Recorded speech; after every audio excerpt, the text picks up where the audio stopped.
Greetings, everyone. This is a very special episode of the Geo interview presented by the GEOSTRATA. Today, we'll be discussing a lot of important things, especially focused around artificial intelligence. And today, we have with us to delve into these details Miss Jimena. She's the managing director and the CEO of Equilibrium AI. The interview particularly would explore around advanced weapon systems, especially autonomous AI-driven technologies that are reshaping the landscape of modern-day warfare per se.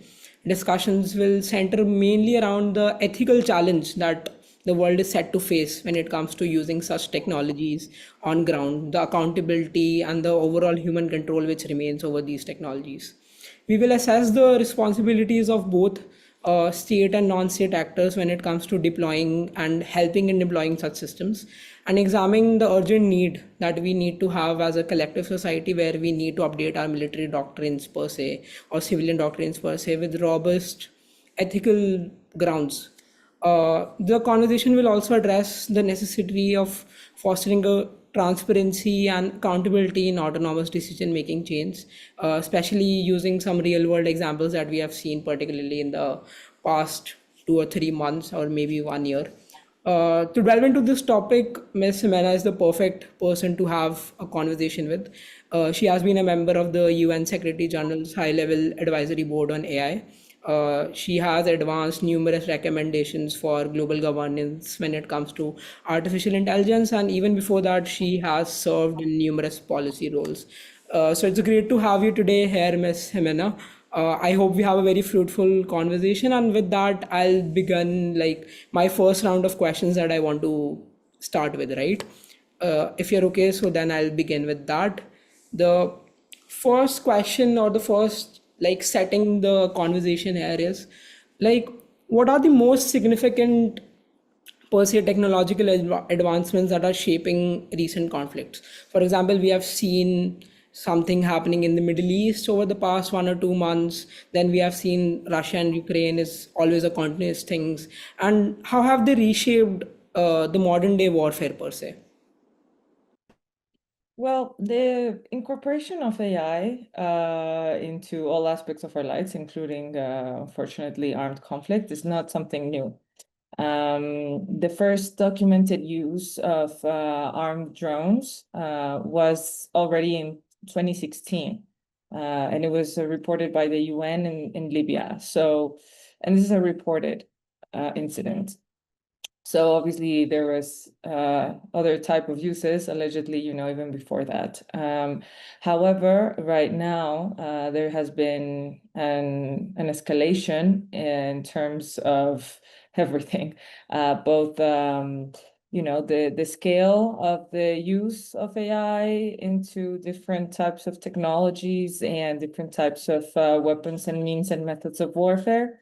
But also in the development, the exponential development of the technology per se. So it's really shifting how we're even waging war, as you properly said, right? We're shifting towards the traditional, battlefield dynamics that we, that were even set up or agreed upon by states, like the lawful kind, let's say, from what the Geneva Conventions were entailed to control or manage. However, they didn't really envision AI when they were drafting these conventions. So we do see new challenges that must be addressed very seriously and very urgently as well. I mean, as you have said, like, so a lot of these conventions and a lot of these rules that go by, for example, per se in conflict, right? These were drawn up way before even we expected that such technologies would be the primary decision makers, for example, in conflicts, right? As you rightly pointed out. For example, the Geneva Conventions, like they did not envision for such modern day technologies to develop at such pace where we would have such moral conflicts. So like my second question or my second thing that I want to discuss here is about the ethical challenges, right? And this was totally coincidental. So today on a flight, I was reading this book, 21 Lessons for the 21st Century, which is a book written in maybe back in 2018, 2017. And even in that, the author has been very profound, where he was like, okay, we are gonna face this challenge where we are gonna be like, what if machines decide for us? Like, uh, how do we overcome that moral dilemma or the ethical challenges, right? So the question is again the same, like, what are the primary ethical challenges posed by autonomous weapon systems per se, like especially regarding the risk of removing humans from life and death decisions? Like, this is a very critical decision to make. Yeah, so it's kind of like building on what I said before. Obviously, the Geneva Conventions did not foresee these technologies, but that doesn't mean that the Geneva Conventions are not applicable to these technologies. They very much are. And every other convention, another treaty body of law and everything else is very much applicable to the conflicts and the technology that we're looking at right now. That being said, because I'm talking about like binding obligations such as those, but the ethical implications, obviously the chief concern of ethicists at the moment is whether or not to delegate the decision to take a human life to a machine, to a system, to an algorithm. Because before we used to have like this value of putting one soldier's life at risk in order to get another one, right? So it was like kind of like a equality of arms, whereas right now we're just like distancing ourselves from conflict, which makes conflict more prevalent in itself, right? Because it's easier. We have like this video game type of culture developing, which is extremely dangerous, because we don't really think of the victims that are so far away removed the same way as before. Well, I mean, I don't mean we, like, I mean the people that are deploying these weapons, right? But society as a whole, we're also getting very detached and just normalizing the use of both the technology but also warfare in itself, again because it's so far away removed most of the time, although really it's just like creeping up like everywhere at the moment.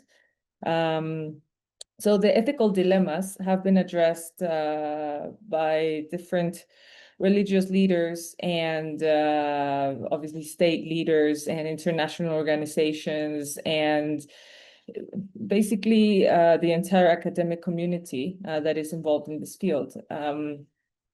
So what we need right now is to come up with common understandings and kind of like a common goal.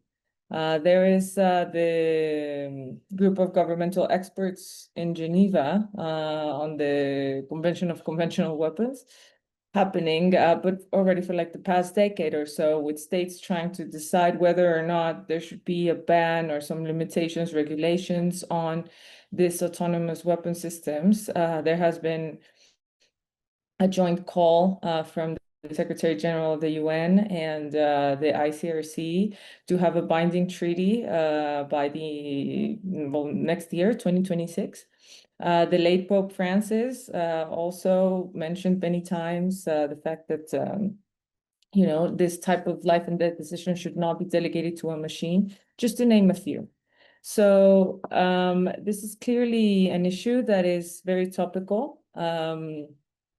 However, this technology is keep being used without any type of proper regulations on, I mean, besides, like the general applicable ones to all types of means and methods of warfare, but also in a regular warfare context, where the lines get blurred, with the different actors that are involved and, with many different considerations. I mean, again, something that you very rightly pointed out is, and something that I really liked from this conversation was how you stated that once we start using such technologies, I think conflicts and wars become much more dehumanized, right? Something that you said, right? If a machine is making that decision whether you want to go ahead with an attack or, like, for example, per se, kill a person, you are very detached as a human from that decision, which just makes it a very big ethical dilemma for you. And as you have said, like numerous religious leaders around the world and even political leaders have been very vocal in their sayings about such systems, right? And it's good to know for us that okay, the UN is like they are trying to come up with something which is binding for such technologies. As you said that they are aiming to have it by the end of next year, so which is great. But again, like because you do have meaningful experience when it comes to such policies or enforcing such policies, like I just wanted to like take your advice somehow in this next question is that how can states really ensure meaningful human control over such advanced systems, right? Like to make sure that they comply with international humanitarian law that is prevalent right now or is or might come in the future. Like how would states go about that? Well, I think it's important to differentiate between autonomous weapon systems or weapon systems in general and the decision support systems. Because I mean, what we're seeing right now a little bit more pervasively are the decision support systems. So, which I mean, when you're talking about the actual decision to engage a target or to even select it, um, it comes from the the decision support systems. It might be kind of like rubber stamped or by a human operator.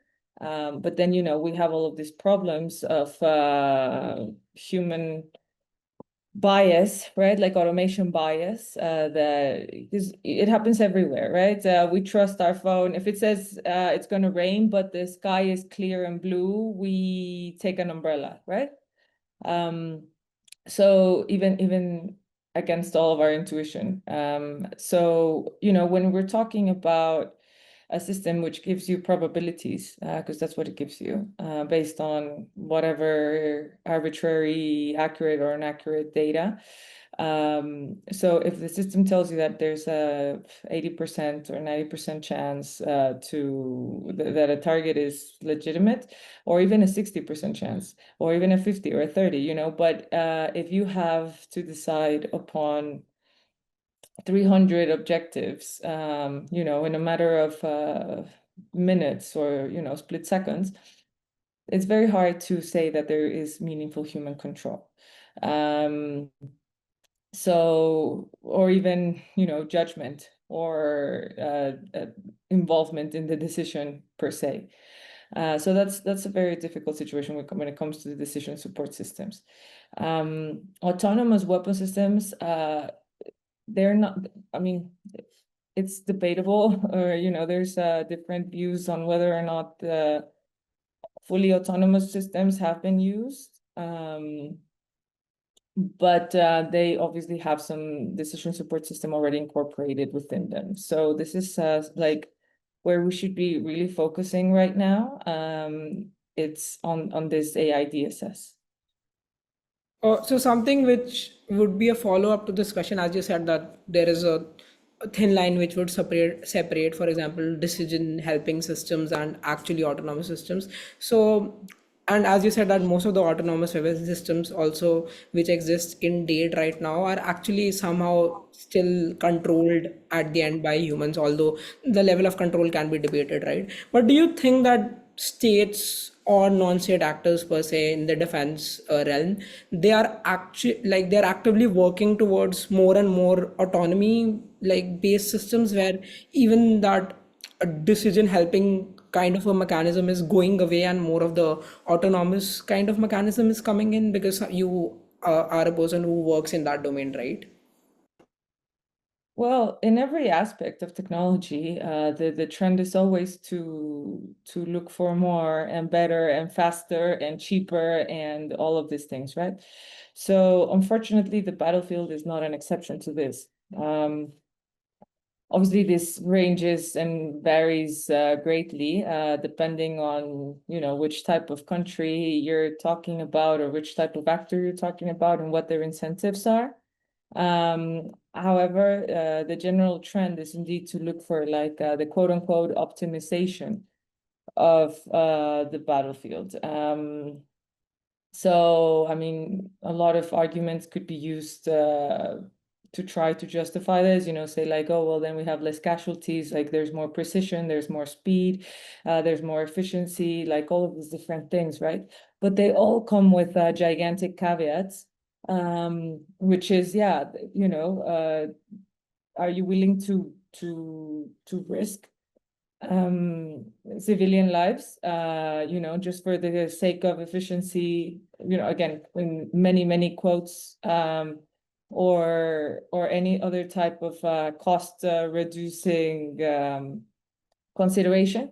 And this is, when it comes to states, when we're talking about non-state actors, I mean, states are bound by laws and treaties. Non-state actors are as well, but I mean, unfortunately, I mean, there are different obligations. Some are the same, but some are different. However, we live in an era that international law and all types of laws are blatantly violated on a daily basis with complete impunity. So that really doesn't leave us with great prospects, especially when these technologies just keep advancing and getting more sophisticated and more autonomous uh, as we speak.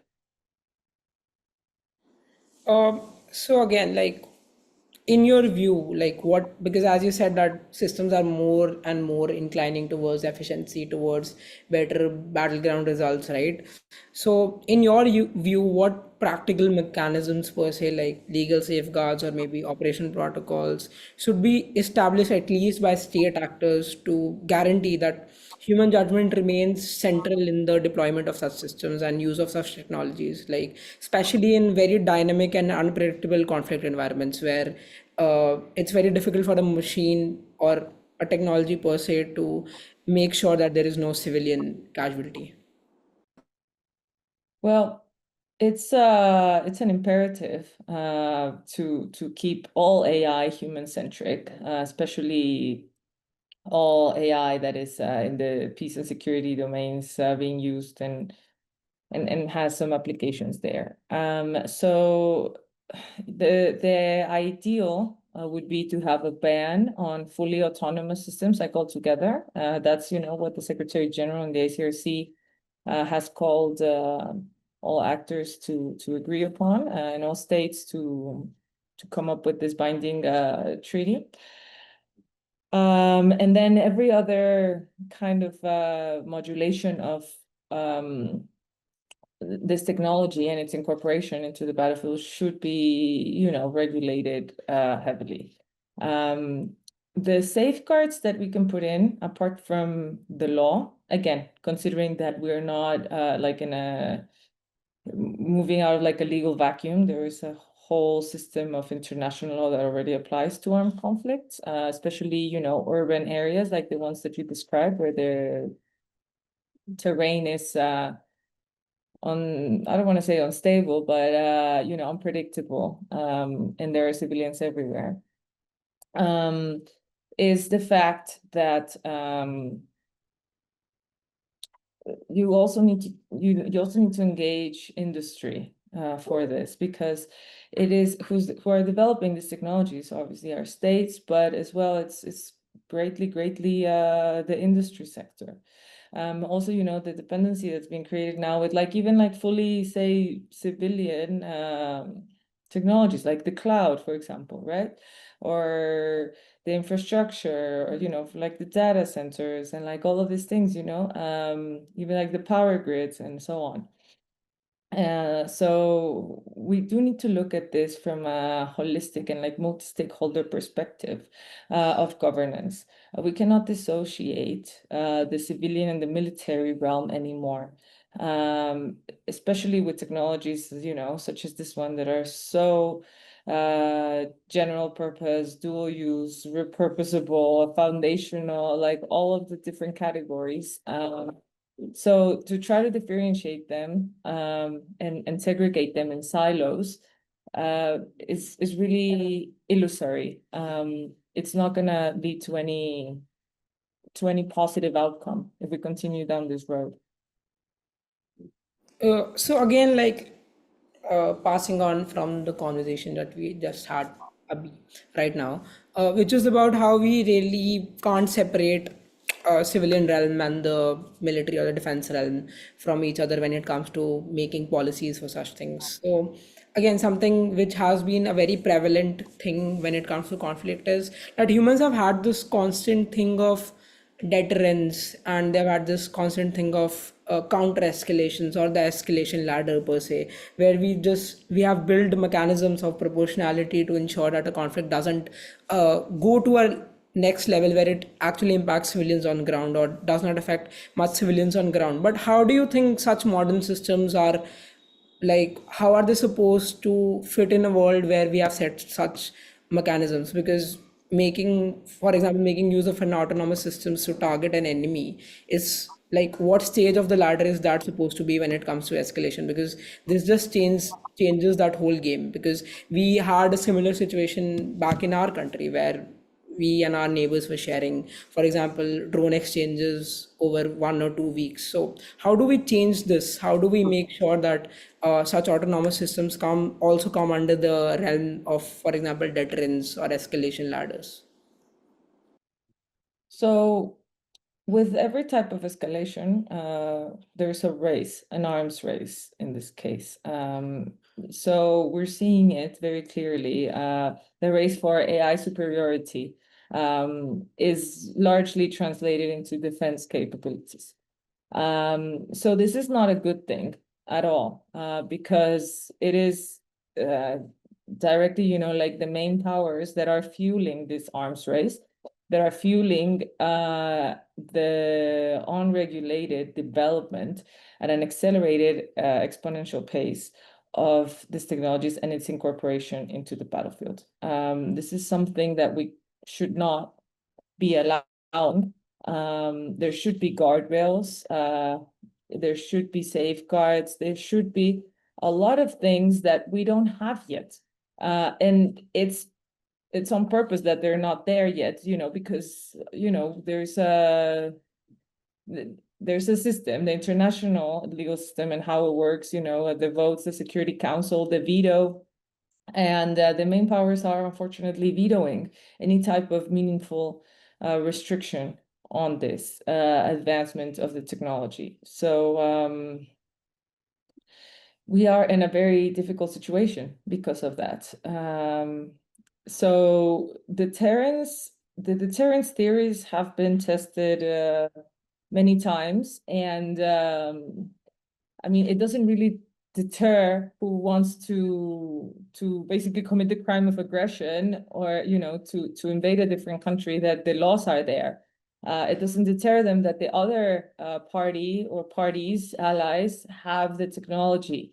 They, if they want to engage in conflict, they do, and they are doing it, as we're seeing right now, right? So it's a complicated situation. So what we should focus on, and the work that you guys are doing and the work that we're all doing, is very important, because from wherever we're sitting, we should really just take a stance and raise our voices, to try to like halt this from keeping in the same direction, right? Because it's not going to be a good scenario. Like, as you said, again, it's very imperative for especially the new generation which is growing up with such technologies to make sure that the core human values always get carried through, right? As you said, that these all these things have holded for the longest time: de-escalation per se, diplomatical engagements. These are the things which will also help us maybe to get through this constant arms race that we are seeing, the new arms race, where every major country is working on more and more autonomy based systems, right, in the modern days. So, like, just to put a good note at the end of this interview, so how do you think, like, in this inevitable era of proliferation, like especially when it comes to new age modern autonomous systems, how is, like, humanity per se, or the, like, all the nation state actors around the world are to preserve, for example, human dignity and maintain accountability across diverse geopolitical and technological contexts that we face daily?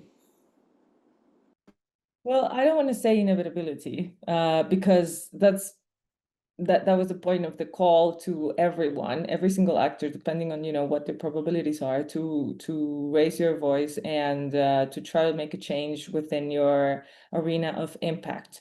Because I think the priority right now is to preserve human dignity, as you rightly pointed out, but also to maintain stability and peace and security, right, worldwide.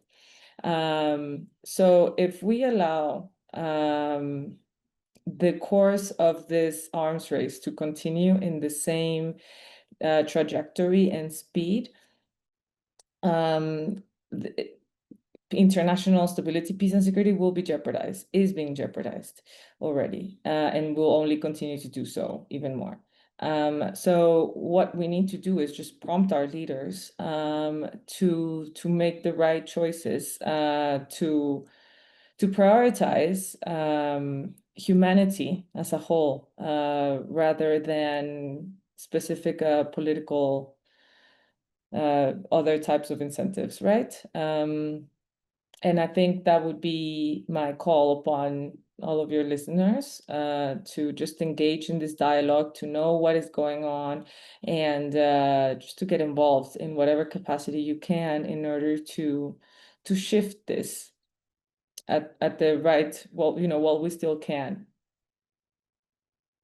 Thank you, Miss Jimena, for that call. I think it is more than necessary right now, especially in this era where we have seen the world delve into and like endless conflicts where every other 2 or 3 months we see some developments happening here and there. As you said, it's rightly very important for us to go beyond national interest, to go beyond bilateral partnerships and make a conscious, united destiny for humanity per se, right? Because as you said, if we keep attaching the word inevitability to global arms race, then we are not determined actually to stop it, right? And as you said, that it will lead to more and more conflicts and a more and more destabilized world, which we don't want per se for us and our future generations to come on this planet. So thank you, Miss Semena. It was a pleasure having you here for this interview. Uh, I personally have learned a lot from this. I hope our listeners also get to know a lot about when autonomous systems, how modern warfare is evolving, how can we have checks and balances, and how people like you are constantly there to make sure that states are very responsible when it comes to like actually using such systems or installing such systems. Thank you. It was a pleasure having you here at the GeoStrata. Pleasure is all mine, and thank you very much for having me. Thank you so much.